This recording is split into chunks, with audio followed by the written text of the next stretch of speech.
For the first time in over 30 years, Latvia has finally gotten brand new trains for its electrified railway network.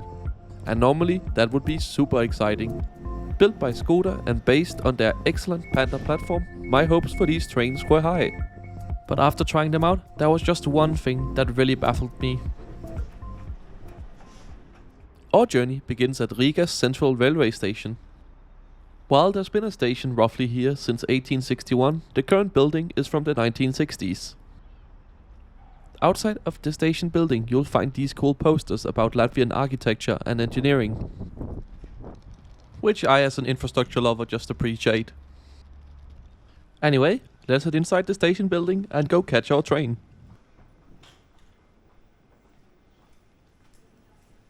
Riga Station doesn't get many points for architectural beauty,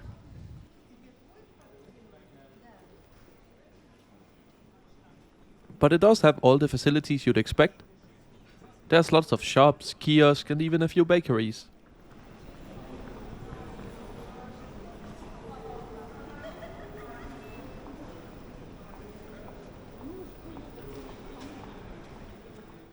So yeah, it's probably not winning any architecture awards, but it's a decent place to wait for your train. On both sides of the station building, it's connected to a shopping mall that's integrated with the station.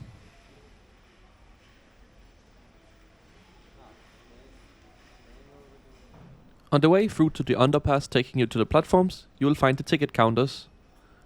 However, I just purchased my ticket online today, so we have no need to go here. Vivi, the operator, has a very simple app that allows you to purchase tickets online easily. And you get a slight discount too for purchasing online in advance. Platform assignments in Riga are generally fixed, but do pay attention if there's disruption, as they could change.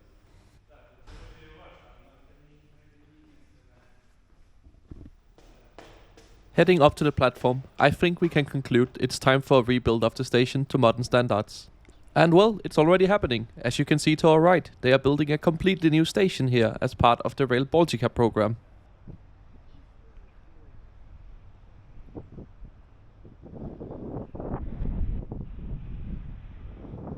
Rail Baltica is an under-construction high-speed railway line that's gonna connect all of the three Baltic countries together and better connect their respective railway networks to the rest of Europe thanks to the connection to the Polish network. Expected to fully open in 2030, we'll still have to enjoy the old building for a little while yet. But the renders of the new station actually look really cool. The international train service from Riga currently is quite poor, with LTG Link from Lithuania sending their Pisa trains up from Vilnius once per day. And to Estonia you get these old diesel units from the late 1970s that mostly operate domestic services, but a few times a day creeps one station over the border to Valga in Estonia. Our train actually comes in from Ogre, sits here for 9 minutes and then continues straight ahead for Sloka, which is even advertised in the timetables. And here she comes, Latvia's brand new electric trains.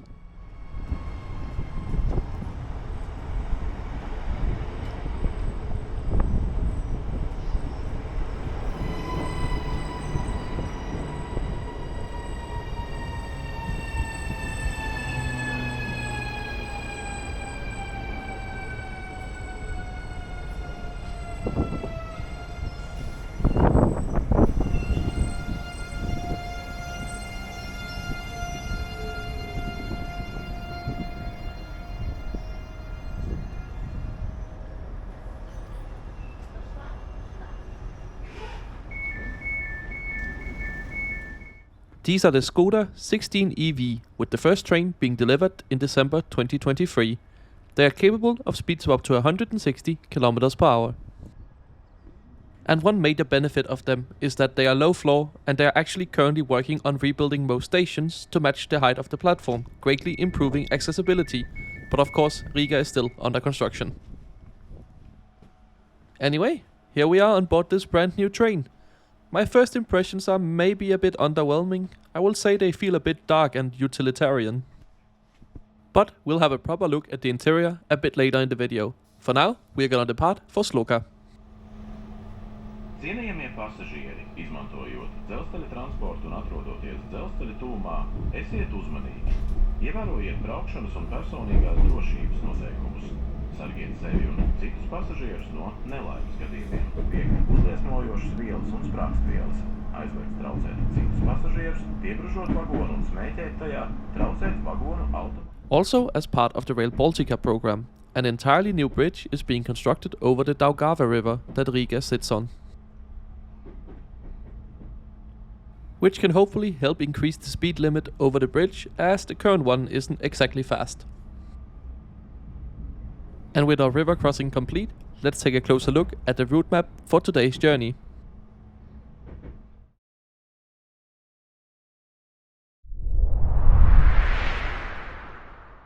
We're catching train 6417. Leaving Riga, we will be heading towards the coast, making all station stops to Sloka, where our train will terminate. This is a distance of 35 kilometers covered in 49 minutes, giving the train an average speed of 43 kilometers per hour. Riga's suburban railway network has a lot of stations, and we basically make stops every 3 to 4 minutes. We're now coming up on Depature Station, which, you guessed it, is where the old electric trains gets maintained. But as almost all of these new Škoda trains have been delivered, they see almost no use on regular services at the moment. And while these new trains are a huge upgrade in basically every way compared to the old ones, there is one thing I really wish they would have kept from the old trains.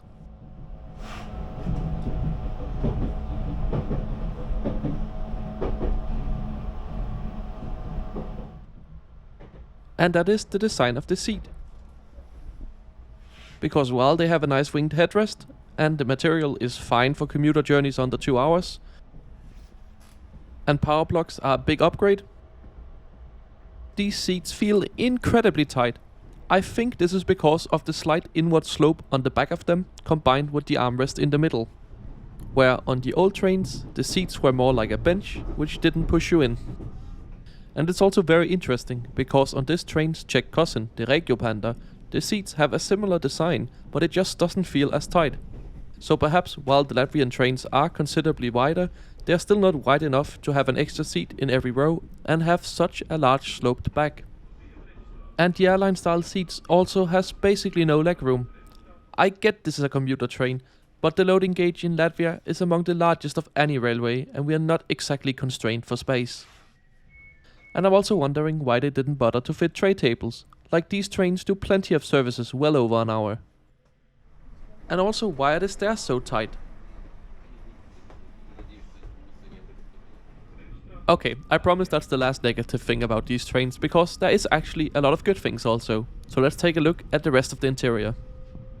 One of the biggest upgrades of these trains is in accessibility, where even at the stations without level boarding, you get ramps. And of course, next to the accessible entrance, you get the accessible toilet as well as accessible seating. As I've already touched on, the seats comes in a 2+3 layout, which normally isn't really a problem on trains in this part of the world, as the loading gauge is really wide. Another major benefit is that you can easily pass between carriages, which was not the case on older trains. They also have clear information displays as well as audible announcements. And here you can see a map of the entire system. Both toilets on board the train at either end are accessible.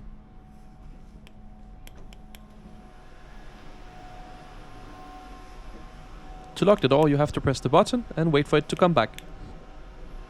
Then I think you have to flip this, because the instructions are not very clear. But apart from that, the toilet is looking clean, it has a working flush, as well as a working dryer and water and soap, so we give this a thumbs up.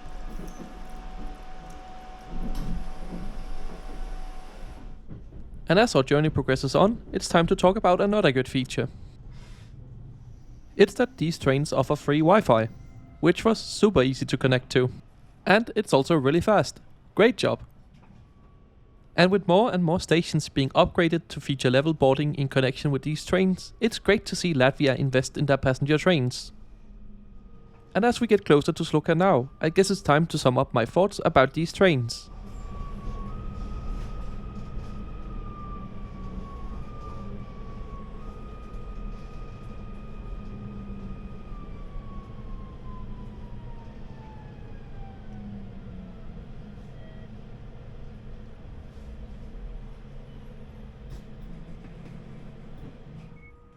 Overall, I am really impressed. You can really see how Latvia is actually trying to make its railway better, and the projects actually seem coordinated with the platform upgrade program, modernization of the fleet, and introduction of Rail Baltica. And overall, these trains are great. Quiet, smooth, and adding new amenities such as PowerPoints and information screens is great. And that's why it's such a shame to see they have cheaped out on the seats with these trains, because apart from that, they would really have hit a home run with this project. So as we arrive into Sloka, it's time to quickly talk about tickets. It's a fixed fare that can easily be booked online or in the app for €2.5. So, what do you think of Latvia's new trains? Let me know in the comments down below.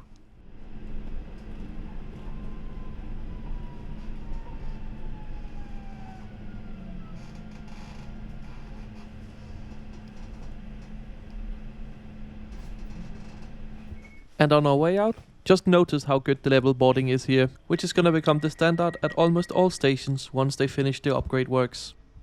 Thank you so much for joining me on this trip. If you want to see more videos like this, make sure you are subscribed to the channel as I try to post a new one every Sunday. You can also follow me over on Twitter at InTheCitySimon. I usually post live from my travels over there, so it's a great place to get a sneak peek at what videos might be coming to the channel in the future. Thanks for watching.